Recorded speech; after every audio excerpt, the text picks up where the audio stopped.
చాలా బాధాకరమైన వార్తలు మనం చూస్తున్నాం. మన ఇండియన్ డెమోక్రసీలో ఒక పెద్ద ఆట నడుస్తుంది. బిఎల్ఓలు చనిపోతున్నారు, ఆత్మహత్య చేసుకుంటున్నారు, ఒత్తిడి వల్ల చనిపోతున్నారు. 16 మంది Maharashtra, MP, UP, west Bengal, తమిళనాడులో చనిపోయారు. కేరళలో కూడా ఆ రకంగా ఎఫెక్ట్ ఉంది. ఆత్మహత్య ప్రయత్నాలు కూడా చేస్తున్నారు. చీఫ్ ఎలక్షన్ కమిషన్ ముందు మొర పెట్టుకుంటున్నారు, బాబు మాకు డెడ్ లైన్ టైం పెంచండి అని, మా పని ఒత్తిడిని తగ్గించండి అని. ఏంటి ఈ బిఎల్ఓలు? ఈ బిఎల్ఓలు ఏంటి? వీళ్ళ ఆత్మహత్య, వీళ్ళు చదవడం ఏంటి? రైతుల ఆత్మహత్య మనం విన్నాం. ఇప్పుడు బిఎల్ఓ అంటే బూత్ లెవెల్ ఆఫీసర్స్. అంటే ఒక 1000 మందికి ఒక బూత్ లెవెల్ ఆఫీసర్ అనేది నిర్ణయిస్తారు. ఆయన లోకల్ అంగన్వాడీ ఉంటాడు, లేకపోతే టీచర్ ఉంటారు. వీళ్ళ డ్యూటీ ఏంటంటే ఇంటింటి వెళ్ళాలి, ఫార్మ్స్ ఇవ్వాలి. అక్కడ కాబోయే ఓటర్స్కి ఫార్మ్స్ ఇచ్చి వాళ్ళందరూ మళ్ళీ ఫిలప్ చేసిన తర్వాత మళ్ళీ పోయి కలెక్ట్ చేసుకోవాలి. తర్వాత యాప్లో ఫీడ్ చేసుకోవాలి. మిస్ మ్యాచ్ అయిందా చూడాలి. పాత రికార్డ్స్తో హెల్ప్ డెస్క్ మెయింటైన్ చేయాలి. జనాలు వస్తుంటారు, వాళ్ళ కంప్లైంట్స్, వాళ్ళకి డౌట్స్ చెప్పడానికి, అవన్నీ నువ్వు క్లారిఫై చేయాలి. మరి వీళ్ళందరికీ ట్రైనింగ్ లేదు, ఆన్లైన్ పెద్ద నాలెడ్జ్ కూడా ఉండదు, కానీ వీళ్ళు ఇవన్నీ చేయాలి. అడిషనల్ డ్యూటీస్, నార్మల్ డ్యూటీస్ చేస్తుంటూ ఇది చేయాలి. వాళ్ళు ఏమైనా డిలే అయితే ఎఫ్ఐఆర్, ఉద్యోగం పోయింది, సస్పెన్షన్. అసలు వీళ్ళు చాలని జీతాల్లో పనిచేస్తుంటే, 5-6 వేలు జీతాల్లో పనిచేస్తుంటే, 8 వేలు జీతాల్లో పనిచేస్తుంటే, వీళ్ళు ఇలాంటిది ఓటర్ స్పెషల్ ఇంటెన్సివ్ రివిజన్ ఆ పేరు మీద వీళ్ళకి పని ఇస్తుంటే, ఒత్తిడితో వీళ్ళు బాధపడుతుంటే, అవస్థలు పడి ఇంతమంది చస్తుంటే, ఇది ఎప్పుడైనా ఇండియాలో జరిగిందా ఇలాంటిది? ఇప్పుడు ఓటర్స్ ఉంటారా లేదా, వాళ్ళు ఇచ్చారా లేదా, ఇవన్నీ ఆయన ఎన్ష్యూర్ చేసుకోవాలి. ఎట్లా అవుతుంది? పెళ్ళిళ్ళకి వెళ్తారు, లేదంటే ఏదో పని మీద వెళ్తాడు, ఓటర్ ఉండడు, ఇంట్లో తాళం ఉంటుంది, మళ్ళీ వెళ్ళాలి. మళ్ళీ వెళ్తే ఉండరు, మళ్ళీ వెళ్ళాలి, మళ్ళీ వస్తాడు, ఫార్మ్స్ ఇస్తారు, మళ్ళీ ఆయన వెళ్తాడు డ్యూటీకి, మళ్ళీ ఫార్మ్స్ ఇచ్చారా లేదా ఎన్ష్యూర్ చేయాలి. అరే ఎంత పెద్ద జాబ్ అండి!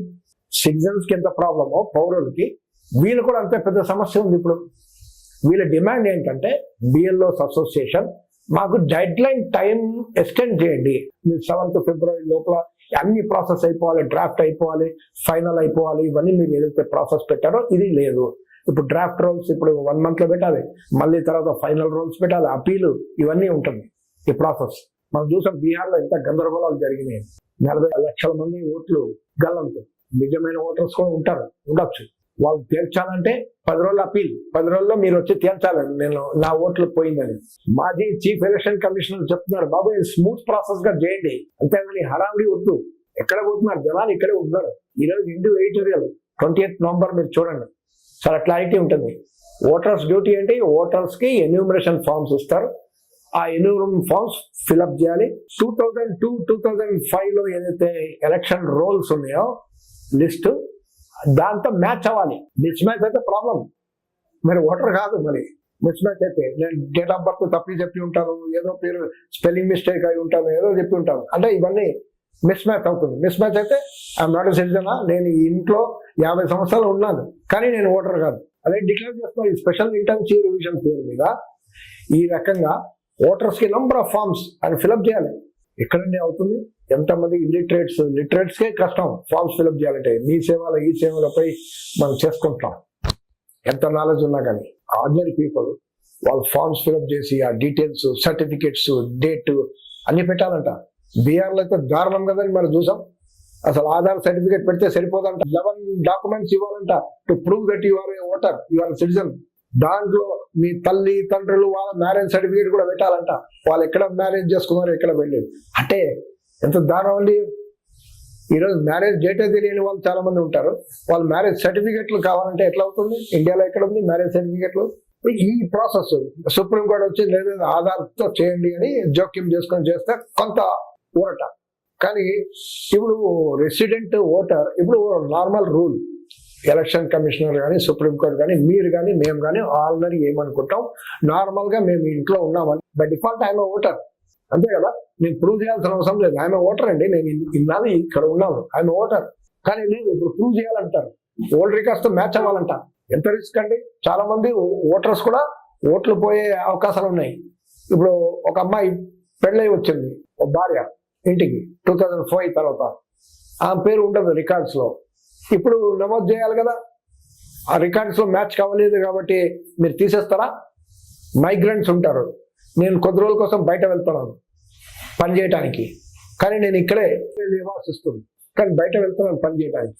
అదే రకంగా బయట వెళ్ళి బయట ఉన్నవాడు ఇక్కడ వచ్చి పని చేస్తాడు. మరి ఏంటి, ఎవరిని మీరు ఎట్లా తేల్చాలి? నేను బయట వెళ్తున్నాను పని చేయడానికి, నేను ఇక్కడ వచ్చి ప్రూవ్ చేయాలి ఓటర్ అని, ఈ ఫామ్స్ అన్ని ఫిలప్ చేయాలి. నేను వెళ్ళేదే ఓ 10,000 జీతాలు, 7,000 జీతాలు, 8,000 జీతాల కోసం బయట వెళ్తున్నాను. నేను వచ్చి ఇక్కడ ఫామ్స్ ఫిలప్ చేసి మిమ్మల్ని ప్రూవ్ చేయాలి, 11 ఇన్ని సర్టిఫికేట్స్ ఇస్తూ ప్రూవ్ చేయాలి. నేను నా పేరు వచ్చేటట్టు నేను చేయాలి.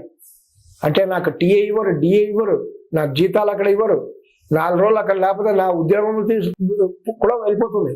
హైర్ అండ్ ఫైర్, నువ్వు 4 రోజులు డుమ్మా కొట్టే తీసేస్తావంటారు యజమాని.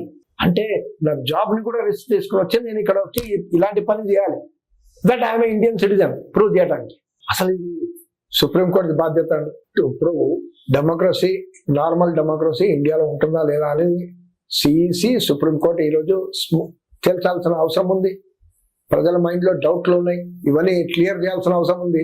రాజకీయ పార్టీలు ఏదైతే రేజ్ చేస్తున్నారో క్వశ్చన్స్, దాన్ని డీల్ చేయండి, మేధావులతో కూర్చోండి, అందరితో కలిసి కూర్చొని ఓ స్మూత్ ప్రాసెస్ చేయండి.